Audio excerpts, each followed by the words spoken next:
Some ancient temples have stood for thousands of years, outlasting entire empires. How did their builders achieve such immortality in stone?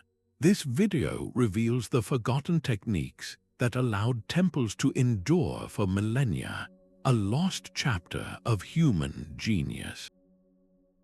You will discover the secrets behind self-repairing mortars and foundations that dance with earthquakes, principles we are only now rediscovering. How did they create structures that seem to defy time itself, and what hidden knowledge is still locked within those stones? What does it truly mean to build something that lasts forever? A temple stands in a land constantly shaken by the earth, its stones unmoved while modern steel and concrete lie in ruins. This is not a matter of luck, but of brilliant design. Ancient builders did not fight the power of an earthquake, they invited it to dance. Their secret lay in creating foundations that were alive, structures that could sway and shift without shattering. Deep beneath these monuments, you would often find not a single, rigid slab, but a layered cake of different materials. Gravel, sand, and stone were arranged in specific sequences to absorb and dissipate the violent energy racing up from the ground, taming it before it could reach the walls above. But the true marvel was in the joints. Look closely at the base of structures like the Parthenon, and you would find something astonishing. The massive marble blocks were not fused together with rigid mortar. Instead, they were connected with metal clamps, often poured with molten lead, creating flexible links. This allowed each stone to pivot and rock independently, just enough to neutralize the shock waves. The entire building was designed to be a dynamic system, moving as a cohesive unit rather than a brittle collection of parts. How could they possibly calculate the precise amount of movement needed without any of our modern instruments? They learned from the world itself, observing how trees bend in a storm or how a reed moves with the current. They applied these principles of natural flexibility, creating a silent, elegant dialogue between the built world and the raw forces of the planet. This foundational resilience was the first and most crucial promise of eternity written in stone. While the foundations danced with the earth, the stones themselves had to be chosen for immortality. Deep within ancient quarries, artisans performed a kind of geological alchemy, reading a stone's history and its future in its very skin. They were not merely cutting blocks, they were selecting companions for a journey spanning millennia. A builder would run a hand over a raw granite face, feeling for the subtlest of cracks or soft inclusions, knowing that a single hidden flaw could become a temple's undoing centuries later. They understood that stone was not a uniform substance, but a living record of immense pressure and time, with a distinct personality and grain. To cut against this grain was to invite weakness to create a future fracture line. So they meticulously oriented each block, aligning it with its natural bedding planes, so that the forces of gravity and weather would flow with the stone's own internal structure, not against it. Historical records from Egypt reveal that specific temples were built with stone sourced from quarries sometimes hundreds of miles away, chosen for a unique crystalline composition that resisted erosion from wind and sand. The Romans, too, were masters of this art. They sourced travertine for their grandest temples, a stone that was soft and manageable when first quarried but which chemically transformed, hardening and strengthening upon prolonged exposure to the air. It was a material that grew more resilient with age, a perfect partner for a building intended to last forever. What profound understanding of geological aging did these builders possess? An intuition for how a stone would behave not in years, but in thousands of years. This was not crude construction, it was a deep collaboration with the very bones of the planet. Every block was a testament to a forgotten science, where the first step to building for eternity was to find a stone that shared the same ambition. But those perfectly chosen stones were only one part of the equation. Their placement was a matter of divine mathematics. Ancient architects wielded geometric principles like sacred tools, using harmonic ratios not merely for aesthetic beauty, but as the very blueprint for structural immortality. They understood that certain proportions, like the golden ratio or the triangles of Pythagoras, created forms of inherent strength, distributing the immense weight of stone along perfect, self-bracing pathways. Look at the majestic dome of the Pantheon in Rome, a structure that has endured for nearly 2,000 years. Its perfect hemispherical form is not an arbitrary curve. That specific curvature, calculated with precise geometric principles, channels the colossal downward force of the dome outwards and downwards into the thick supporting walls. This brilliant distribution of load creates a stable, continuous compression, eliminating the need for internal supports that would be weak points over centuries. It is a structure that supports itself through its own perfect shape. Why did these sacred geometries work so well for long-term stability? They prevented stress from concentrating in any single area. In a temple laid out with these proportions, the weight of the world is shared communally by every stone, flowing through the building along optimal paths like water, finding the smoothest course down a riverbed. This fusion of abstract math and physical masonry resulted in forms that were naturally balanced and resilient, where every angle and every curve worked in silent, eternal harmony to defy the relentless pull of gravity and time. Yet the geometric perfection of those stones would have been for nothing without the living breath that bound them together.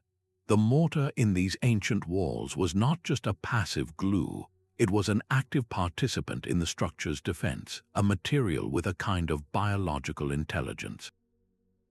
While modern cement can become brittle and fail, the lime-based mortars used by master builders possessed a miraculous ability to heal themselves. The secret began with the slaking of lime, a process of carefully combining quicklime with water to create a putty that was then aged, sometimes for years. This patient preparation resulted in a mortar that, once placed between stones, began a slow, lifelong conversation with the atmosphere. It continuously reabsorbed carbon dioxide, a process that not only strengthened it over decades, but also allowed it to slowly fill in the tiny, inevitable cracks that formed from settling earth or shifting temperatures. This was not a static material, it was a dynamic one, growing denser and more resilient with age. The Romans took this principle to an even higher level, as modern research into their marine concrete has revealed.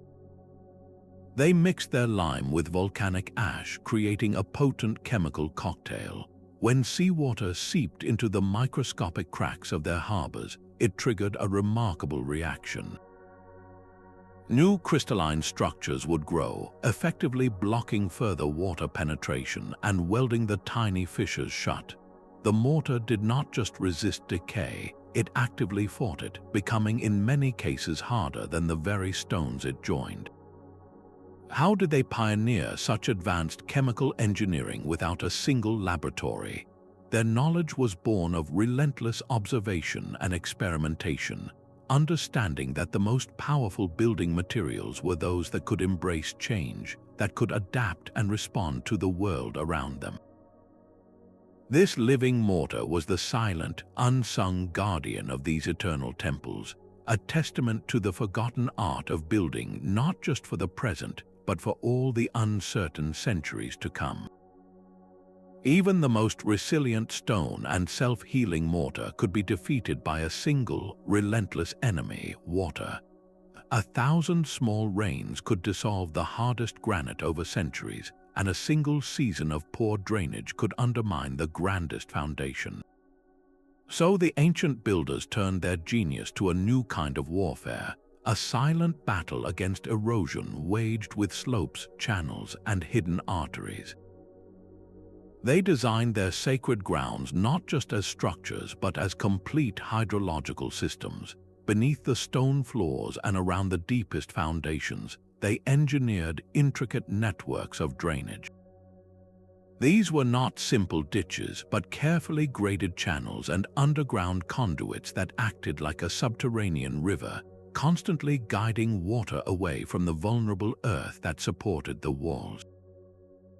The goal was to leave water no place to pool, no opportunity to stagnate and begin its slow, destructive work.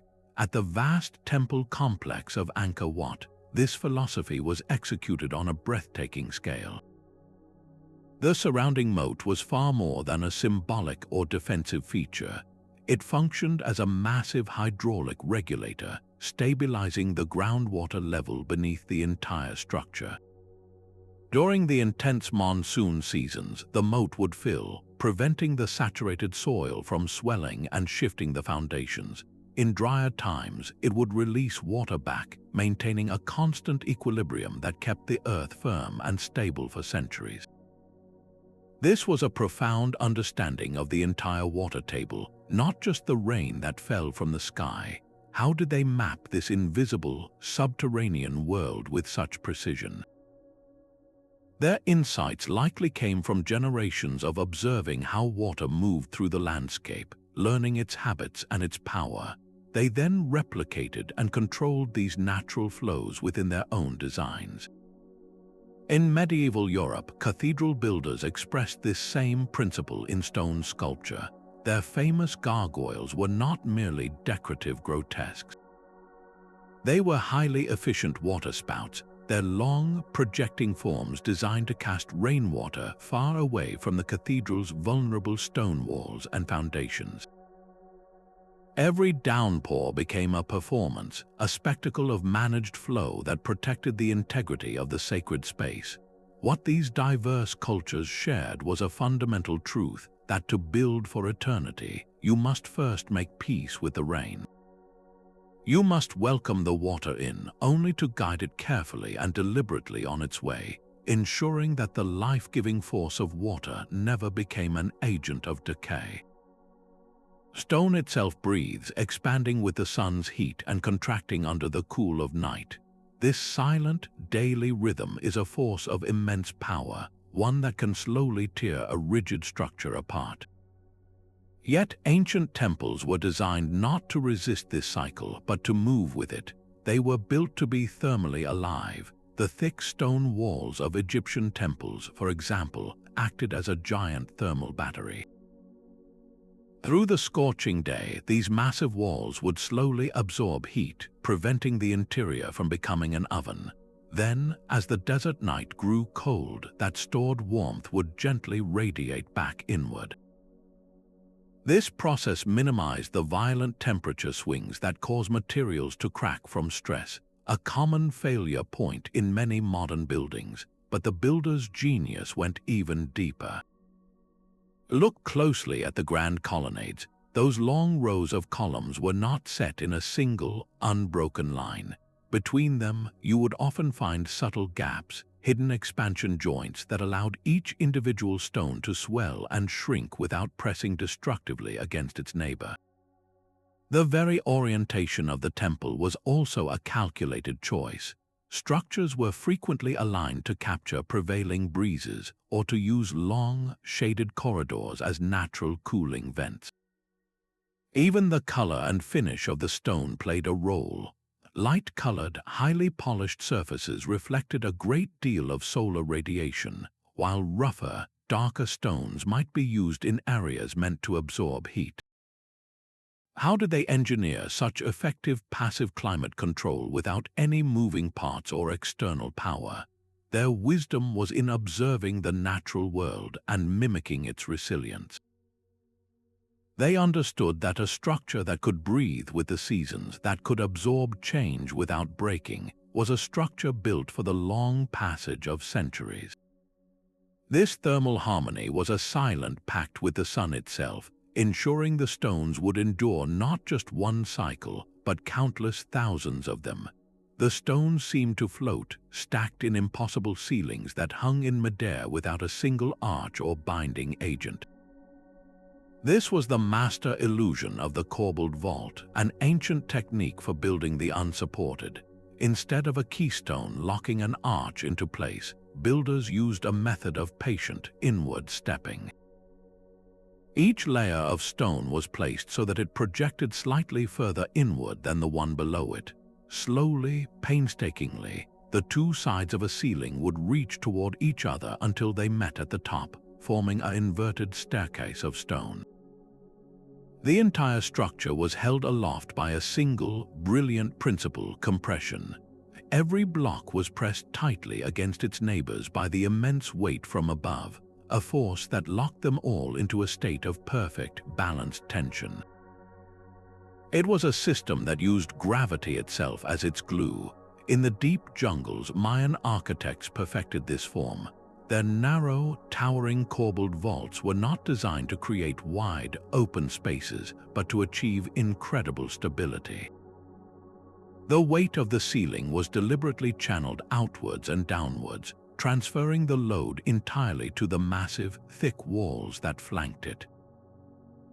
This clever distribution eliminated any need for materials that could withstand stretching or bending, forces that stone handles poorly. They built using only what stone does best, bearing immense weight in pure compression. One of the most breathtaking examples stands not in a jungle but in Greece. The treasury of Atreus, a monumental tomb, is crowned by a corbelled dome that has sheltered its silent space for over 3,000 years. Its soaring, beehive-shaped interior is a masterpiece of balanced force, where every stone gently leans on its neighbor, all of them held in a timeless embrace by the unyielding hand of gravity. How could these builders, without formal physics, so perfectly calculate the angles and weights needed to achieve such eternal balance? Their knowledge was written in the stones themselves, a tactile understanding of push and counterpush, of load and counterforce. They created forms where stability was not an added feature, but the very essence of the design, proving that the most enduring structures are those that find a perfect equilibrium with the forces that seek to pull them down. Yet the physical resilience of these temples was only half the story. A deeper, invisible architecture was at work, one built from belief and ritual. Before a single stone was laid, ancient builders often began with a ceremony, consecrating the ground and setting a sacred cornerstone. This was not mere superstition. It was a profound act of imbuing the structure with meaning, of weaving the temple into the very fabric of the community's spiritual identity. When people believe a building houses a deity, their approach to its construction changes entirely. Every block must be perfect, every joint flawless, for this is a home for the divine. This pursuit of perfection, driven by faith, naturally resulted in a level of technical excellence that might otherwise have been unattainable. The rituals themselves often held a hidden, practical genius. Consider the widespread practice of aligning a temple with celestial events. The great stones of Stonehenge frame the rising sun on the summer solstice. Egyptian temples were frequently oriented so that the dawn light on a specific day would illuminate the inner sanctuary, flooding the statue of the god with light. For the builders, this was a sacred alignment, a way of connecting heaven and earth. But this symbolic act had a profound structural benefit. By carefully observing the sun's path over an entire year to establish this alignment, they were also mapping the local environment with incredible precision. This knowledge informed the placement of foundations, ensuring they were on stable ground and optimally positioned to handle seasonal shifts in weather and sunlight. How did these beliefs contribute to technical excellence? They created a culture of preservation. A temple was not seen as a project to be completed, but as a living entity to be cared for across generations. This communal commitment to maintenance was the ultimate safeguard. While a secular building might be allowed to decay, a divine dwelling was repaired, its stones reset, its drains cleared, its walls reinforced by successive generations who shared the same foundational beliefs. The fusion of faith and function forged a powerful, self-perpetuating cycle. The rituals at the beginning ensured the care at the end, creating a legacy of preservation that allowed these sacred spaces to truly endure. Even the most brilliant design is useless if you cannot move the stone to the site. The logistical puzzle of transporting 100-ton blocks across miles of rugged terrain without wheels or powered machinery remains one of history's most staggering accomplishments. Ancient engineers treated the landscape itself as their greatest tool. They did not simply drag stones, they persuaded them to move. A massive block destined for a temple wall would be placed on a massive wooden sledge. Teams of workers would then pull on ropes not with a constant, grueling strain, but in a coordinated, rhythmic heave. The true secret, however, lay beneath the sledge. Pathways were often prepared with wooden tracks and critically wetted down. A crew member would walk ahead, pouring water onto the timber. This created a slick surface of mud that dramatically reduced friction, allowing a surprisingly small team to slide a weight that would otherwise be immovable. For even greater distances, builders turned to water. They would construct temporary canals parallel to their route, floating the stones on reed boats or rafts. This transformed an impossible land drag into a manageable waterborne journey, using the buoyant force of water to do the heaviest lifting. But how did they get these colossal stones into their final, upright position?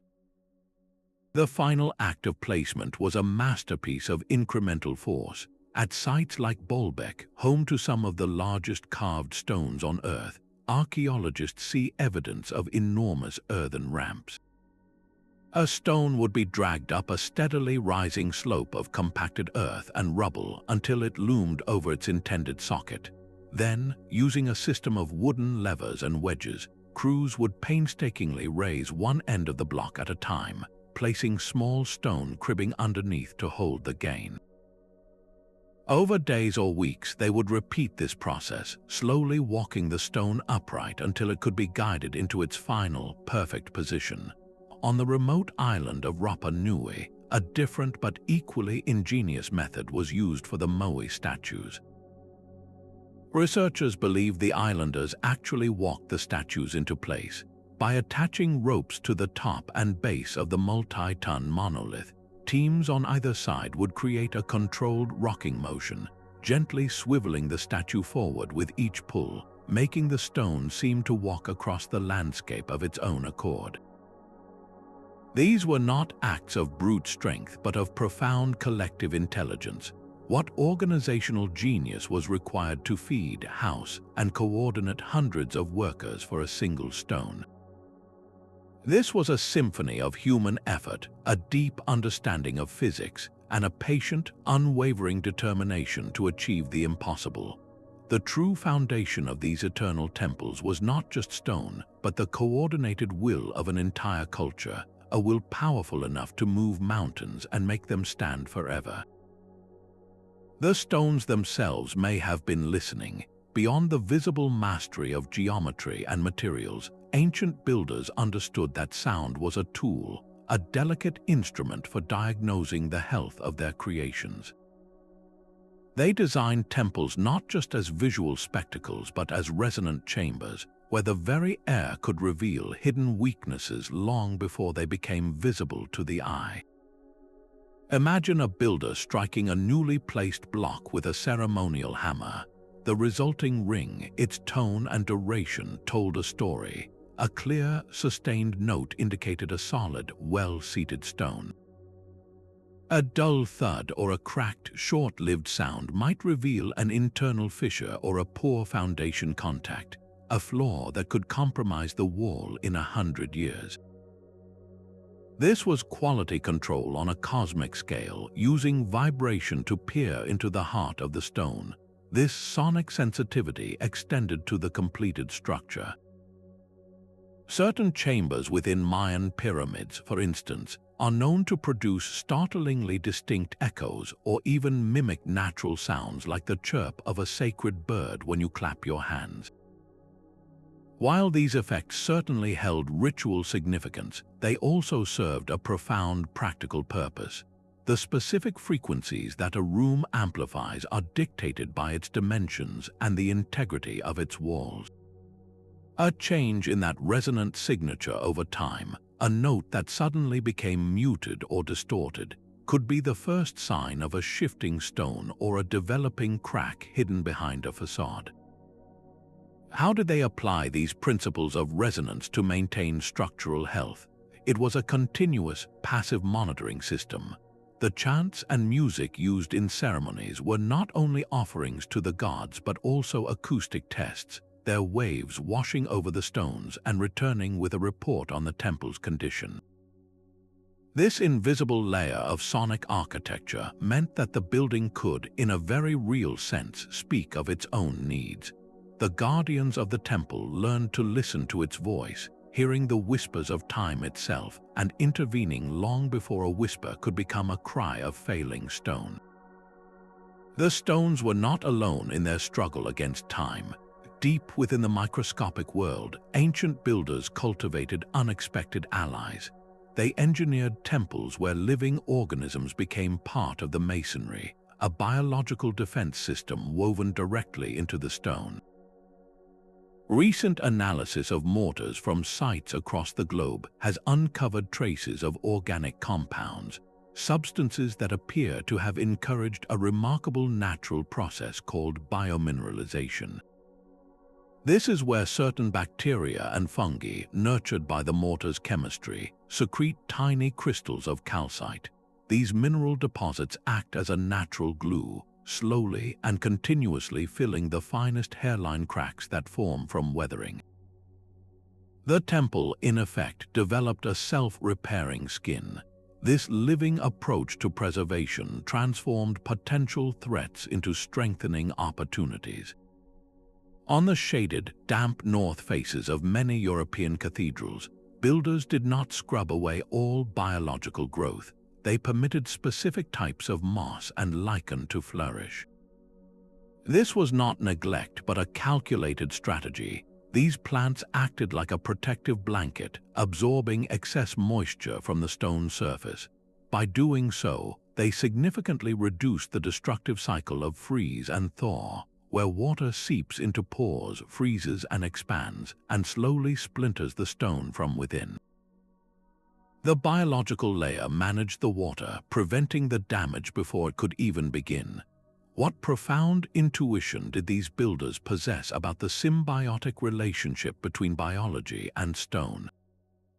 They saw the world as an interconnected system where a microbe could be as vital a tool as a chisel. They were not just building with inert materials, they were creating living ecosystems in stone. This philosophy turned the entire environment into a partner in preservation. The wind, the rain, and even the smallest organisms were invited to play a role in the temple's endurance, forging a dynamic pact between life and stone that helped these sacred spaces breathe and heal for centuries. The precise orientation of a temple was a declaration of cosmic order, a way to weave the building into the very fabric of the universe. When a structure was aligned to the solstice sun or a key star, its architects were doing far more than marking a sacred date. They were engineering its relationship with the environment for maximum longevity. A facade angled to catch the low winter sun, for instance, would be bathed in warming light during the coldest, dampest months.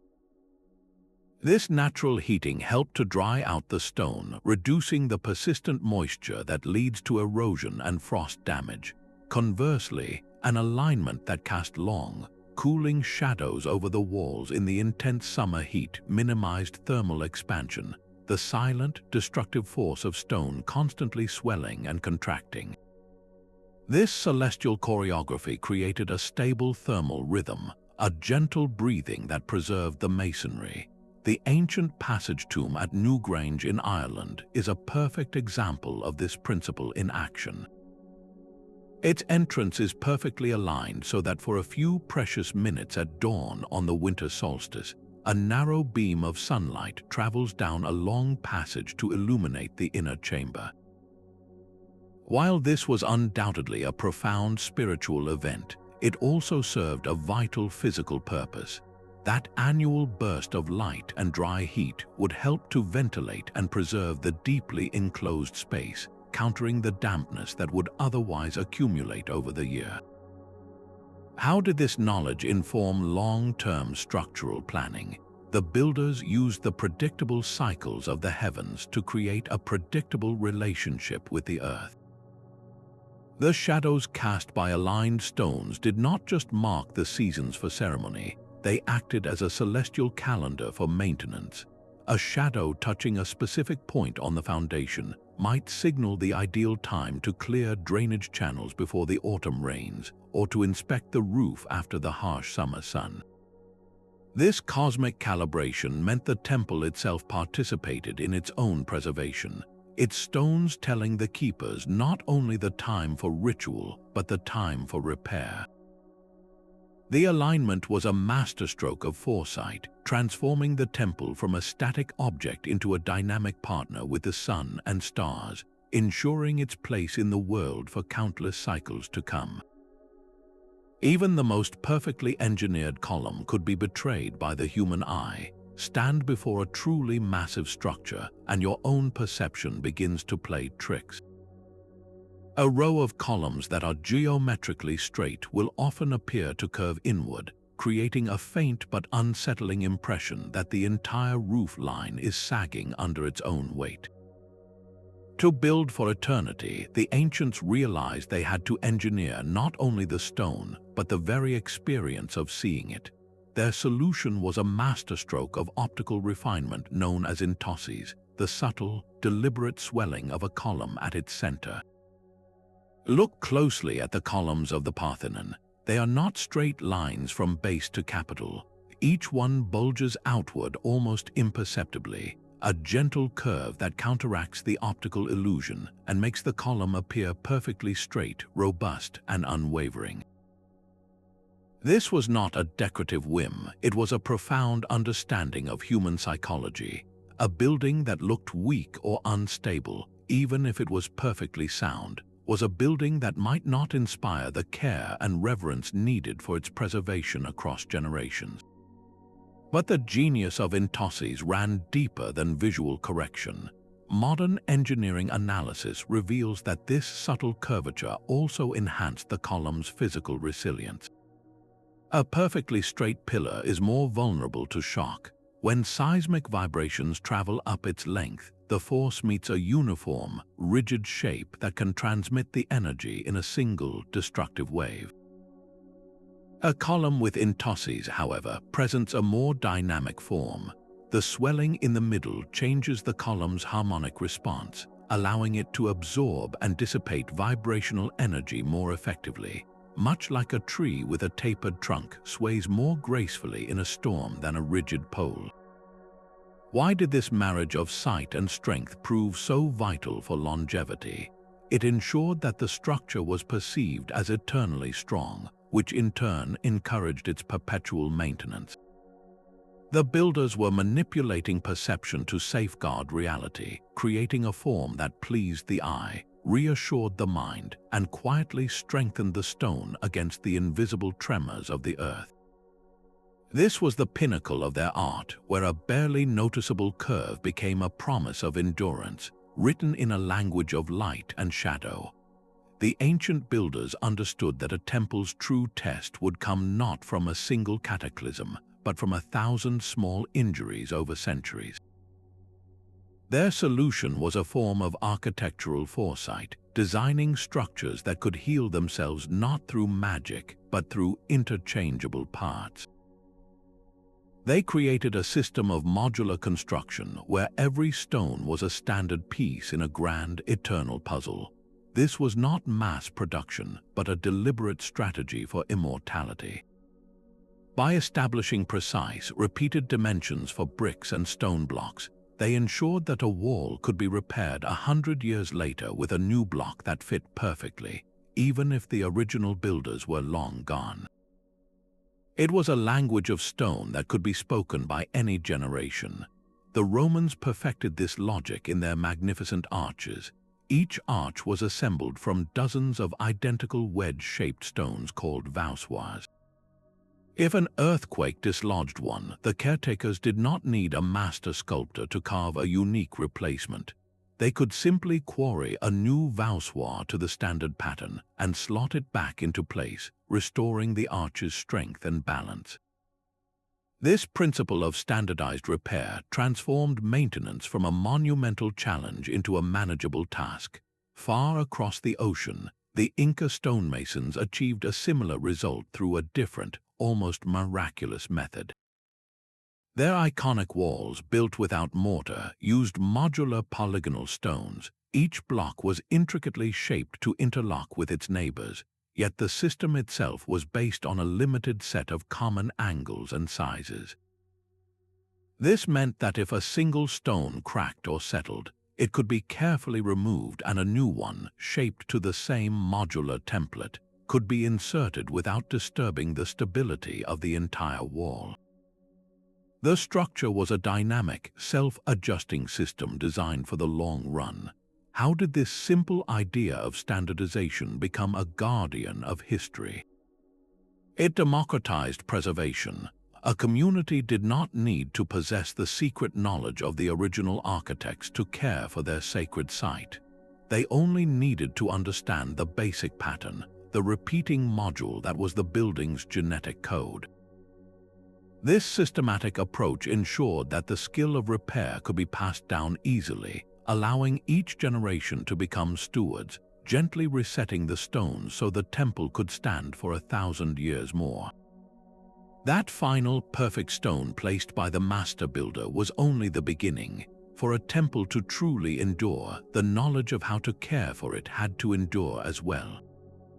This was the invisible architecture of cultural continuity, a living chain of wisdom passed from one generation to the next through guilds, apprenticeships, and unbroken oral traditions.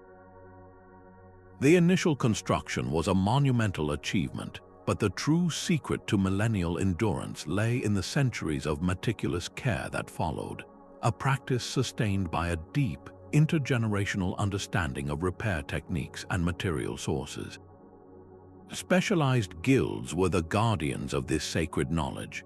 A master mason would not merely teach an apprentice how to cut stone, he would impart the subtle art of diagnosing a wall's health by the sound of a tap, or the secret location of a quarry that produced a specific sandstone perfect for replacements.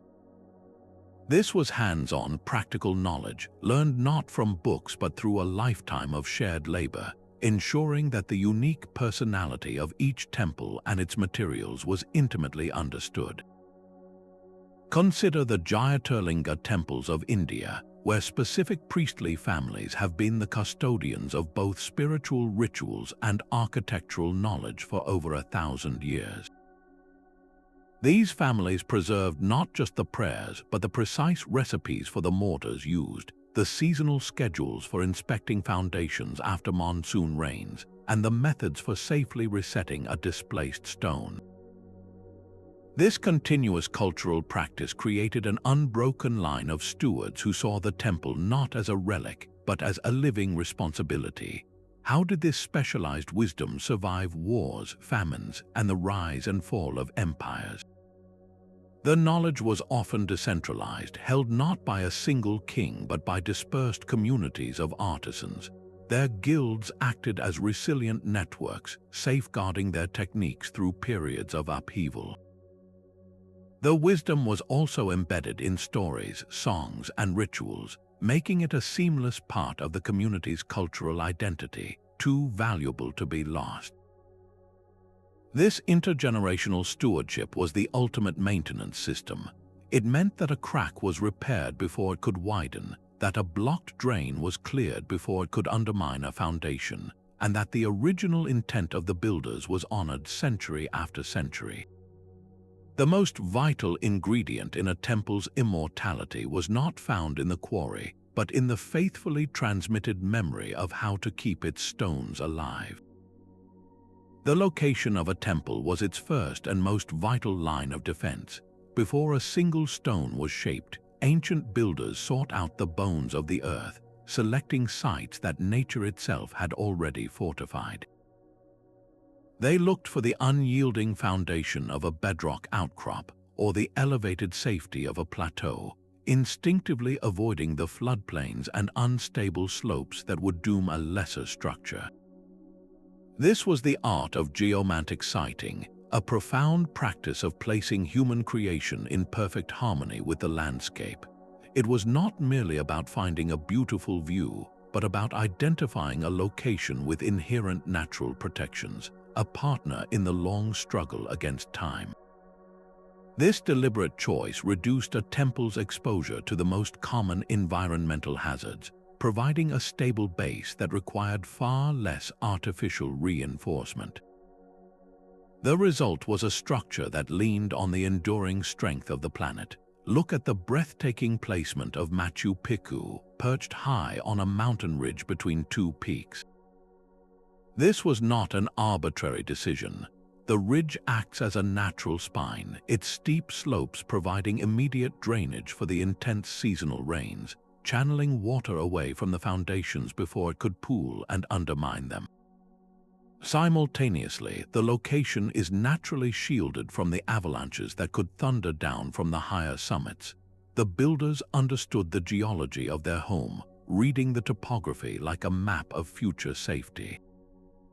How did this deep understanding of the land inform such life-extending choices?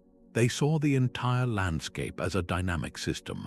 They knew which soils would shift with the rains and which bedrock would stand firm for millennia.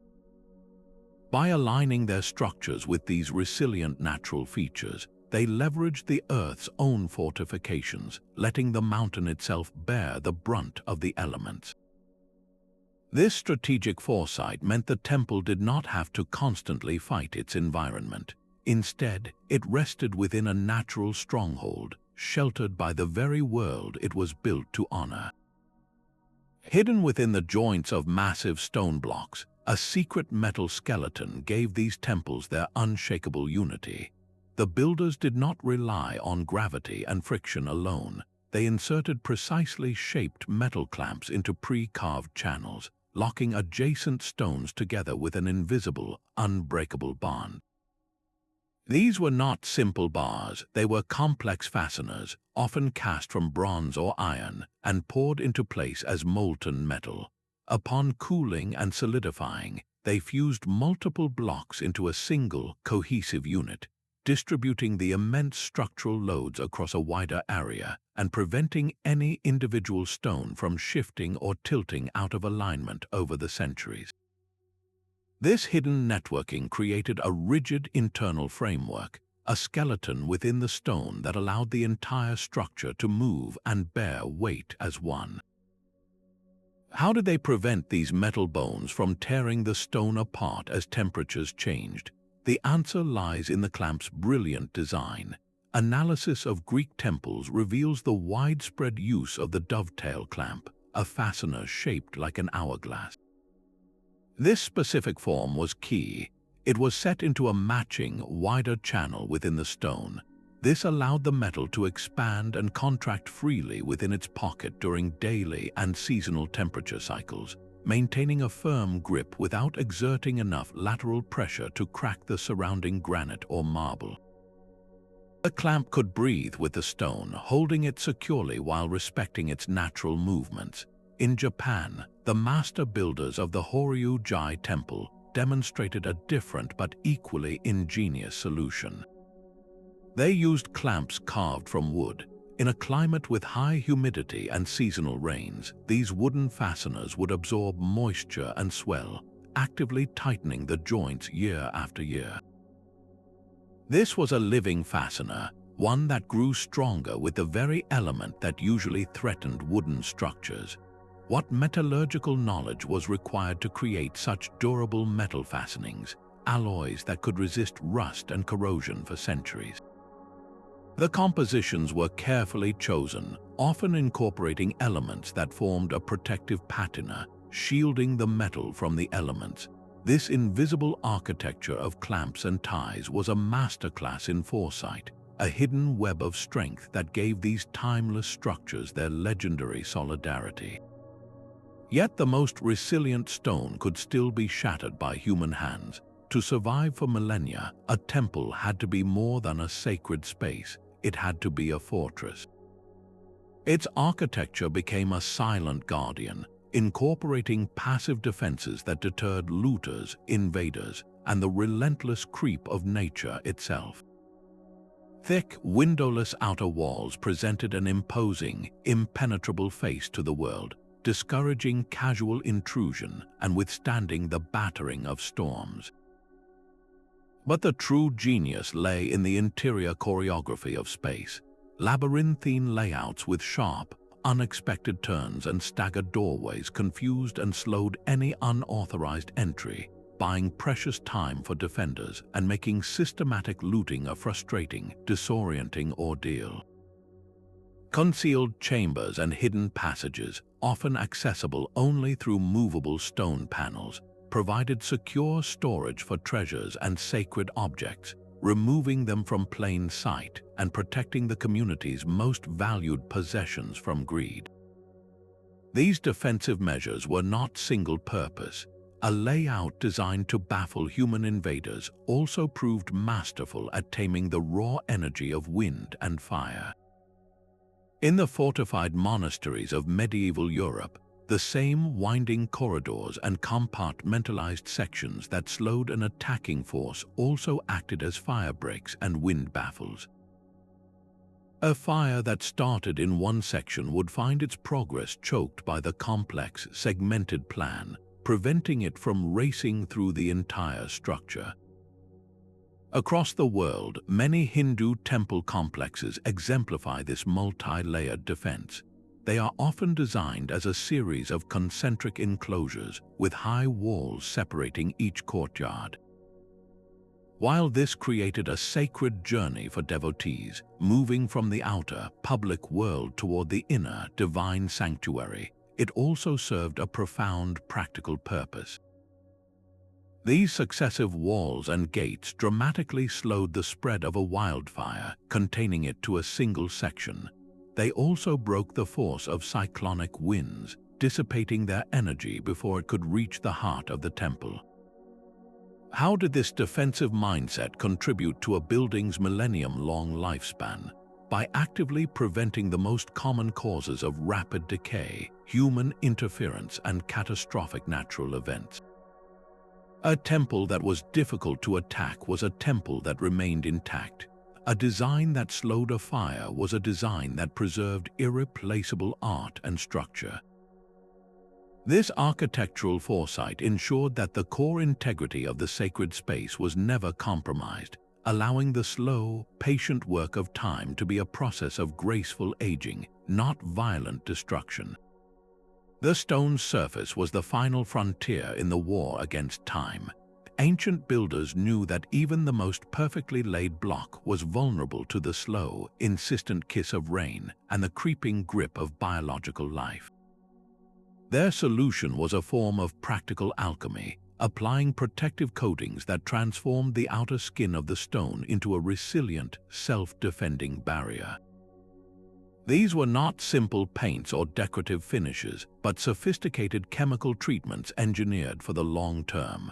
In many cultures, artisans would prepare complex mixtures of natural oils, beeswax, and resins derived from specific plants. When heated and applied to the stone, these substances would deeply penetrate the microscopic pores, creating an invisible hydrophobic layer. This shield actively repelled liquid water, preventing it from seeping inside where it could freeze, expand, and cause the stone to crumble in a process known as spalling. More importantly, by blocking water, this layer also stopped the destructive migration of dissolved salts. Without this protection, salts can be carried into the stone by moisture and then crystallize on the surface as the water evaporates, creating a damaging white powder called efflorescence that slowly forces the stone apart from within. How did they develop such an effective waterproofing technology without understanding modern chemistry? Their knowledge was entirely empirical, born from generations of observing how different natural substances behaved over decades. They saw that a waxed surface shed water and that an oiled stone resisted the growth of moss, and they refined these observations into a reliable science of preservation. In the Mediterranean, evidence suggests that some temples were regularly washed with mixtures of milk and lime. This was not a ceremonial act alone. The proteins in the milk would interact with the lime, and together, over time, they would carbonate into a thin, hard, and incredibly durable crust on the stone's surface. This crust acted like a synthetic skin, far less permeable than the stone beneath it, dramatically reducing erosion from wind-driven rain and pollution. It also created a surface that was inhospitable to spores and seeds, slowing the colonization of algae, lichen, and other organic growth that can mechanically pry stone apart with their root-like structures. What profound intuition did these builders possess about long-term chemical interactions? They were not just maintaining a building, they were cultivating a patina, a living relationship between the stone and the atmosphere that actually strengthened with age. This surface alchemy was the ultimate act of foresight, an invisible shield meticulously applied to ensure the temple's face would remain proud and unweathered for countless generations to come. A temple that stands for millennia does not do so by remaining frozen in time. It survives by learning to live many lives, serving as a church, a mosque, and a museum, each new purpose weaving another layer of resilience into its ancient stones. This is the profound principle of adaptive reuse, where a building's continuous function becomes its most powerful preservation strategy. When a structure remains actively useful to a community, it earns ongoing investment. Each new cultural group that adopts a temple has a vested interest in maintaining it, funding repairs, clearing drains, and reinforcing walls for their own needs. This cycle of care, driven by changing function, prevents the slow decay that inevitably claims abandoned buildings. The structure evolves, but its core identity, its foundational strength, endures. Consider the magnificent Hagia Sophia in Istanbul. It began as a grand cathedral of the Byzantine Empire, its massive dome a marvel of engineering. Centuries later, after the Ottoman conquest, it was transformed into a mosque. This was not an act of destruction, but of reinterpretation. The new custodians recognized the building's incredible structural value. They added minarets, which functionally acted as external buttresses, strengthening the building's profile and helping to stabilize the original dome. They covered Christian mosaics with plaster, a practice that, while altering the interior, inadvertently preserved those ancient artworks for modern restorers to uncover. Later, as a museum, it received yet another wave of meticulous scientific conservation. Each era left its mark, not as a scar, but as a reinforcing layer. How did this functional evolution directly contribute to structural persistence? It created an unbroken chain of maintenance. A building that is merely a relic might be loved, but it is often left to the mercy of limited preservation budgets. A building that is actively used, however, is a living asset. Its leaks are fixed, its cracks are filled, and its foundations are shored up because people depend on it. This constant, need-based upkeep is far more effective than intermittent restoration. The temple becomes a living document of human history. Its very walls are testament to the idea that to endure, one must be willing to adapt, to find new purpose with each passing age, and to welcome every new generation as a guardian of its eternal story.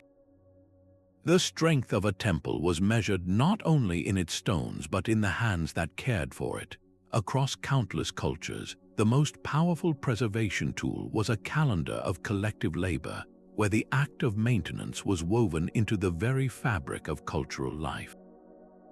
Annual festivals and seasonal gatherings transformed essential repair work into a sacred celebration.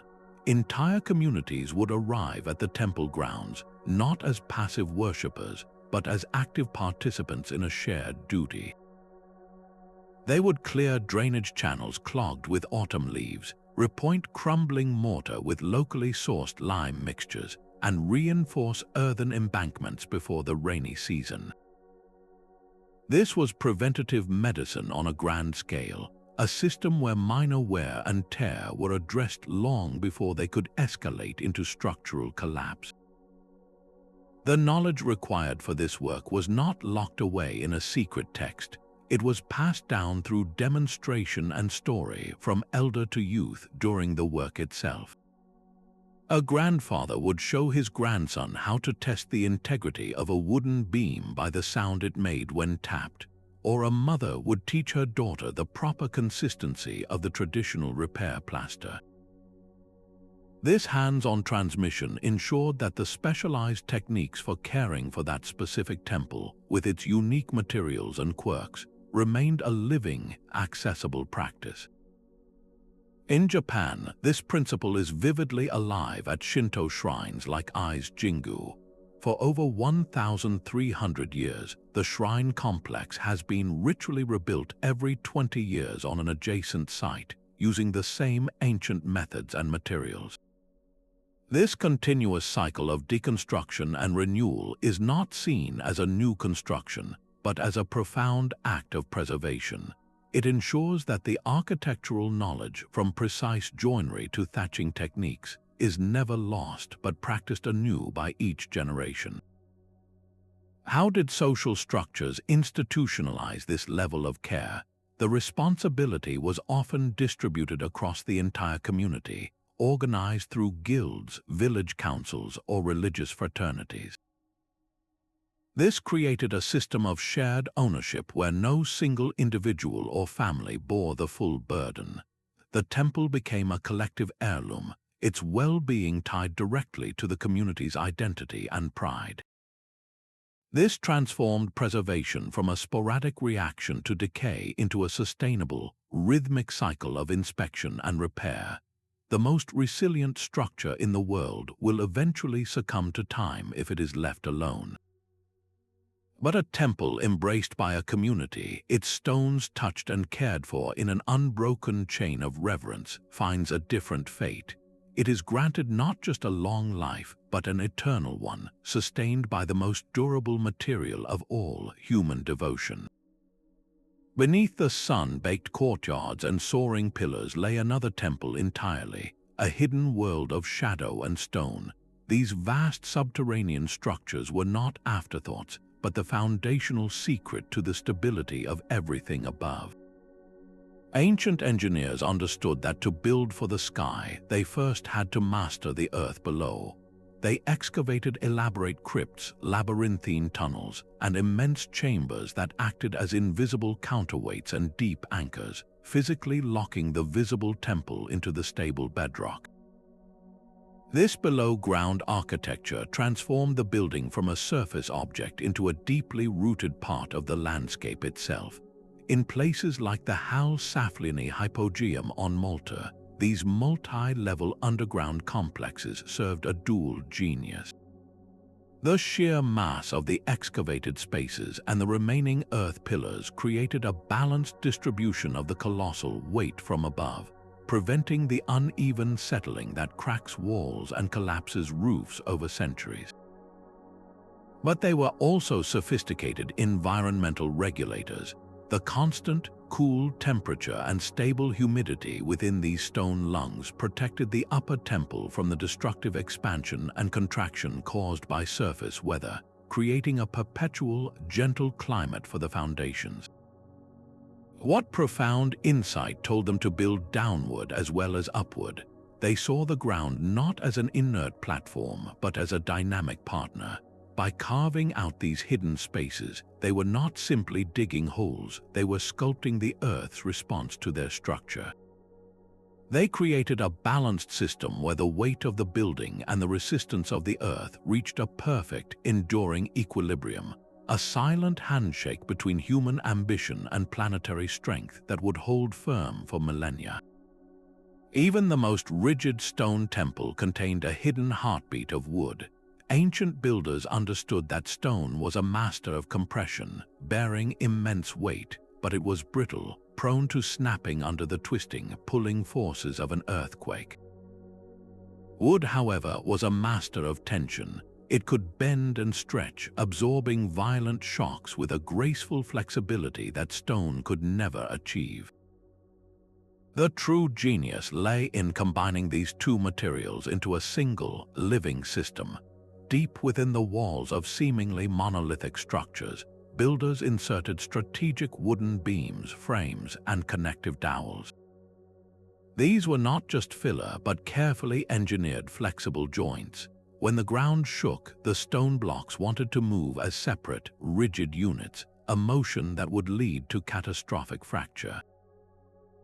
But the wooden elements within acted as a supple skeleton, allowing the stones to shift and sway against each other just enough to dissipate that destructive energy. The entire structure could breathe and move as a cohesive whole, its wooden sinews stretching and contracting to keep the stone bones from breaking. This principle finds its ultimate expression in the towering pagodas of Japan, structures that have withstood centuries of violent tremors. Their secret is a massive, free-standing central pillar made from a single, enormous tree trunk. This pillar, known as a shinbashira, acts not as a rigid support but as a giant pendulum. When an earthquake strikes, the flexible floors of the pagoda sway back and forth in a rhythm often out of sync with the central pillar. This counter-motion dampens the seismic energy, causing the entire tower to sway gently like a reed in the wind rather than collapsing into rubble. The wood does not resist the force, it dances with it. How did this combination of materials enhance overall durability? It created a composite structure where each material performed the task it was best suited for. The stone provided the mass and the permanent form, while the wood provided the dynamic resilience. This symbiotic relationship extended to the very cycle of renewal, as seen at the eye's grand shrine. The shrine is ritually rebuilt every 20 years using sacred cedar, a practice that ensures the wooden architectural knowledge is perpetually revived. This continuous cycle of replacement for the organic components guarantees that the structural system, the brilliant interplay between wood and the concept of the site itself, never grows old or brittle. The legacy of timber within these eternal stones is a testament to a profound truth that the most enduring forms are often those that know how to bend. The temple's walls themselves were libraries, their surfaces inscribed with a silent language of preservation. Beyond their breathtaking beauty, the intricate carvings and inscriptions that adorned every surface held a far more practical purpose. They were permanent, stone-bound manuals encoding vital construction techniques, alignment marks for future repairs, and even the very identities of the master craftsmen who had placed them. In an age before digital archives, this was the most durable information storage system imaginable, a self-documenting structure designed to guide the hands of future generations. Look closely at the stones of a medieval European cathedral, and you will find small, often hidden symbols known as mason's marks. To the untrained eye, they might appear as simple geometric shapes, a cross, a star, or a unique loop. But each mark was the signature of a specific stonemason, a quality control stamp. If a block failed centuries later, the mark would identify not only the craftsman responsible, but, by association, the specific quarry and technique used, allowing restorers to source a perfect replacement. This system turned individual artistry into a legacy of accountability that spanned centuries. These carvings also functioned as diagnostic tools, A keen-eyed guardian would learn to read the wear patterns on specific reliefs. A figure that was becoming smooth on one side might indicate a persistent water runoff path, while fine cracks radiating from a carved border could signal underlying structural stress in that section of the wall. The art was not just a record of the past, it was a live report on the building's present health. How did this fusion of art and function support endless renewal? It embedded the knowledge of creation and care directly into the object that required it. The temple literally taught its caretakers how to maintain it. A complex floral pattern might conceal alignment marks showing how the stones were originally keyed together, while a long inscription could detail the ritual and therefore the seasonal timing for inspecting the foundations. This was a profound act of foresight, ensuring that even if written records were lost or oral traditions faded, the essential wisdom for the temple's survival remained, waiting to be read in the language of stone and shadow. The beauty was not separate from the purpose, it was the very mechanism of its own eternity. A temple in the desert and one in the jungle faced two entirely different enemies. The desert wind carried a billion tiny, sharp grains of sand, a relentless sandblaster that could carve away the face of a mountain given enough time. In the jungle, the air itself was thick with moisture, a warm blanket that encouraged relentless growth, where roots and mold sought to pry apart the tightest seams in the stone. The ancient builders did not apply a single, universal blueprint. Instead, they became masters of local response, tailoring every aspect of their design to disarm the specific environmental threats of their home. They did not fight nature on a general front, they engaged in a precise, localized campaign for survival. In the vast arid landscapes, you see this genius in the wind-deflecting facades of temples. Walls were often curved or built with slanted profiles, designed not as flat targets for the abrasive wind, but as surfaces that would guide the sand-laden gusts up and over the structure, minimizing direct impact. The stone itself might be selected for an unusually dense, fine-grained composition, one that offered little purchase for the scouring action of the sand. Contrast this with the temples hidden deep within tropical rainforests. Here, the primary threat was not abrasion but absorption.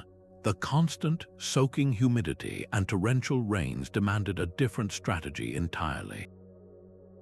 Builders raised their temples on high, stone platforms or pyramidal bases. This elevated foundation did more than just create a sense of grandeur. It lifted the vital heart of the structure above the damp forest floor and the reach of seasonal floods.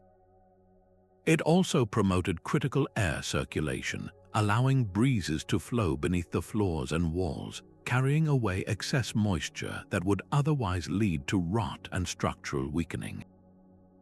The steep, almost vertical slopes of Mayan temple roofs were not an aesthetic choice alone.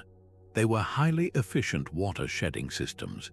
In a climate where rainfall could be sudden and overwhelming, these dramatic angles ensured that water raced off the roof instantly, leaving no time for it to seep into the core of the building. How could these builders, without climate models or weather data, so perfectly anticipate the decay mechanisms of their environment? Their laboratory was the world itself. They spent generations observing how water pooled on flat land, how the wind sculpted rock formations, and which trees resisted fungal growth. This deep, accumulated knowledge of local patterns allowed them to build preemptive defenses, crafting structures that were not just placed in the landscape but were born from it. This profound environmental customization meant that a temple was not merely built to last. It was woven into the very fabric of its location, perfectly tuned to resist the unique rhythm of the seasons for 1,000 years. So the stones have spoken, their long silence finally broken. We have journeyed together through the forgotten techniques that granted these sacred spaces their incredible longevity. From foundations that dance with earthquakes to mortars that heal their own wounds, from celestial alignments to the unbroken chain of community stewardship. These are not isolated tricks, but threads in a single, magnificent tapestry of understanding. They reveal a deep, holistic wisdom that saw no separation between the stone and the water that shaped it, between the geometry of a wall and the social structure that cared for it. This was a world where building for eternity meant harmonizing with every force, both seen and unseen. Today, as we face our own challenges of sustainability and preservation, these ancient principles echo with startling relevance. They remind us that true resilience is not about brute force against nature, but about intelligent collaboration with it. The legacy of these temples is a gift, a conversation across millennia about what it means to create something that truly lasts. It invites us to look at our own world and ask how we can build and care with that same intergenerational vision. If this exploration of ancient wisdom has resonated with you, we would love to hear your thoughts in the comments. Share which technique amazed you the most, or how these ideas might inspire modern architecture and conservation. And if you wish to join more journeys into the heart of historical mysteries, please subscribe. Together, we can keep the legacy of these magnificent structures alive, ensuring their stories continue to inspire future explorers for generations to come.